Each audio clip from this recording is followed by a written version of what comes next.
Hi, welcome to Turner Wrenches. I'm Mark. And I'm Bob, and this is the introduction to our new YouTube channel, Turning Wrenches. This YouTube channel is going to be kind of geared towards mechanics and work that mechanics do. There's a lot of focus towards the new up-and-coming mechanic, somebody fresh into the trade. Hopefully the idea is for us to share some of our experiences and hopefully help out that new mechanic, and maybe even throw some ideas out there for the seasoned mechanic as well. Kind of the idea is to do this, I guess the best format description will be, it's going to be kind of a video podcast, if you will. So kind of talk about what we do and problems we've seen and how we've gone about diagnosing them, or how we've gone about making certain repairs, and kind of see where that takes us. Yeah, and to kind of validate what we do say, we'll give you a small look into our background. I myself, I have 15 years in the trade, and what are you, about 20, Bob? I'm pushing the 20-year mark. So over them times, you know, we've learned a lot of stuff. We've learned when to listen, when not to listen, you know, right, wrong, when you're just being screwed with. So I kind of started off on the farm. That was where I got my first look into repair. After there, I went to a cat dealership, and that was where I got a structured look into repair. I got a lot of factory training, met a lot of good guys, a lot of information. You know, some of it was learned the hard way, some of it I just stumbled upon, and that's why we're making this video series, is to help you guys kind of sift through that and possibly, you know, some of our failures and successes, you know, share those. Yeah. After the cat dealership, I kind of shifted gears a little bit, and I went into fleet services for a municipality. That was a whole new field for me. I worked on everything from small electric cars all the way up to big excavators. You know, I was very familiar with excavators, and, you know, I had automotive experience, but it was more just my side hustle and stuff I was running into at my house. I never really had it in the structured way that I did get it at the municipality. After there, I went, well, to another municipality, and that's where I got to meet this asshole, and it was definitely, there was totally different than anything I'd seen before. We weren't asked to fix stuff as much as we were to build stuff. We took a, I would say, failing garage, and we turned it. I don't think since you and I started there they ever had one thing go out for outside service, and we hung our hats on that for a long time. That was definitely a proud moment in our career. After that, I wound up at a Komatsu dealership, went to work for the competitor. Yep. And that's still where I'm currently at. You know, I have this background from farming to factory dealerships to fleet service. I've definitely had a lot of factory training, which I think there's no possible replacement for factory training. You know, there's a lot of good conventional training out there, but the factory training, you kind of learn the right way, the wrong way, the way they want to do it. It's up to you to figure out what way works the best for you. That's kind of my background in 60 seconds. What do you got, Bob? So I started out, of course, helping out at home. My dad worked on cars and stuff at the house, and then did heavy equipment work at his day job. Both of my older brothers were mechanics, or are mechanics. So that kind of seemed to be the place I needed to go, because that's what everybody else was doing. So in high school, I attended a vocational school my junior and senior year for automotive technology, and my senior year I become a co-op student out of that vocational school, and went to work in my first automotive dealership, and it was a Saturn Cadillac dealership, and I was a Saturn mechanic at that dealership, but we also did used cars there, so besides the new stuff. So I got some experience on other brands besides just the Saturns, and During my stint at the Saturn dealership, I attended, after graduating high school, I attended Ivy Tech State College, where I went through the GM ASEP program, which was a factory-backed, GM-based automotive curriculum, and went through that and learned a lot of good theory and how to do it, but as I learned very quickly, theory is taught at school, but experience is not taught at school. So from that dealership, I spent several years at that dealership, and then my wife and I moved back to her hometown, and when that happened, I went to a Chrysler dealership, and I spent some time at a Chrysler dealership doing mainly driveline work and a lot of rear ends, front differentials, that sort of stuff.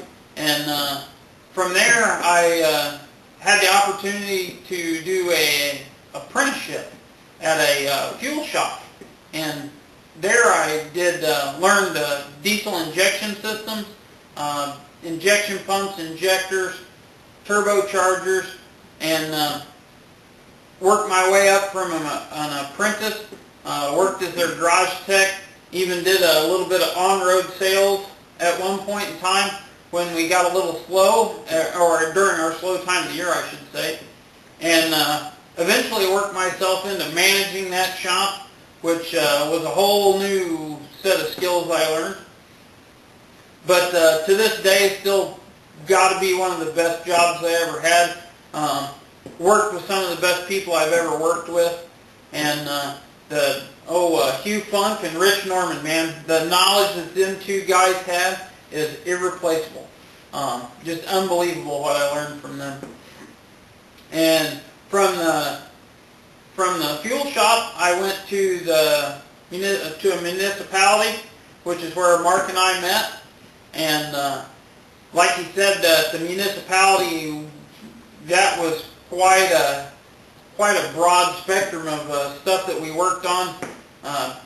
Anything from one-ton trucks to heavy-duty trucks to street sweepers, skid steers, mini excavators, full-size excavator, rollers, even a few chainsaws and zero-turn motors thrown in there. From there I went to a John Deere dealership and worked on ag equipment and learned quite a bit.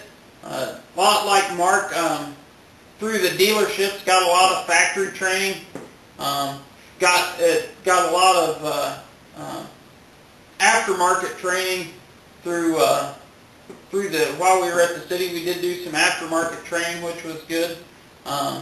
But so I've kind of had a spectrum training-wise from the aftermarket side through the factory side. Yeah, that's kind of a small look into our backgrounds. You know, we do possess the knowledge. We've been in this trade for quite a while, and we never want to come off as arrogant or cocky. We want to come off as helpful. It's hard to see anymore when somebody's helping, trying to help you, or somebody's wanting to yank your chain. So we thought, hey, let's create a web series. You know, let's see what this whole thing could do. We put this YouTube channel together. Really, it's what we do on Friday nights. Saturdays during the week, we'll call each other during our day jobs and bounce different diagnostic procedures off each other's heads and see, you know, you bailed me out and I've tried to bail you out. Bailed me out several times. We just kind of want to go over what we unwind with at the end of the week. This is what we do to kind of keep our sanity, and we definitely want to try to help them up-and-coming mechanics. This is a trade that's going to be very lucrative very soon because nobody's getting into it. And there is a lot of, I don't know, intimidation you might call it, because in the heavy equipment field, we're finally catching up with the automotive on so many controllers in our equipment. Yep. And that's something, you know, pretty new to a lot of us.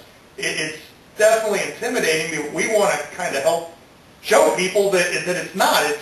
It's a career that you could definitely get into, and we're by no means going to push, be a mechanic or nothing. We just want to show the guy that might be on the fence, or the guy that's on a lube rack and wants to get off. Yep. Yeah, where do you listen? You know, some of the best stuff I've ever learned, I didn't learn in class. I learned from, you know, the seasoned guys.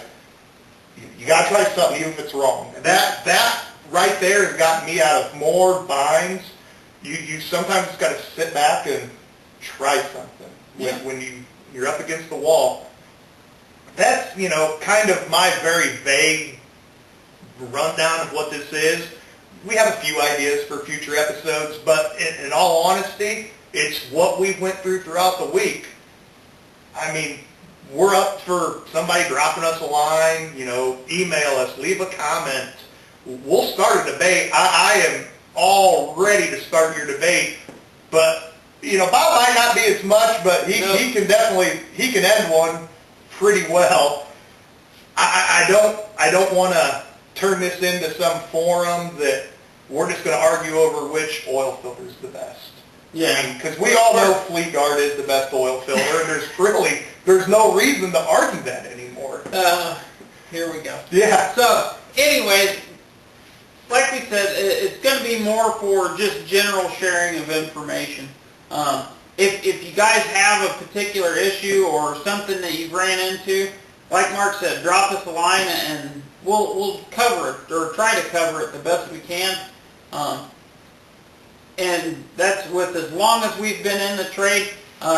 If it's something that we're not familiar with, more than likely there's somebody that we can get the answers for you, or get somebody to talk with us about it. So that's kind of where we are wanting to head with this. The game plan is to try and put a video out once a week, because we generally get together once a week anyway. So we're just going to be basically recording our little chit-chats, I guess you could say. So, and kind of see where this takes us. Yeah. Before we say goodbye, I just want to bring a real serious problem that's happening in the automotive field to everyone's attention. Every day, thousands of air tools are left out in the cold. And I just want everybody out there listening to understand, if you're cold, they are cold. Have a good night, everybody. From Turning Wrenches, we'll see you next time.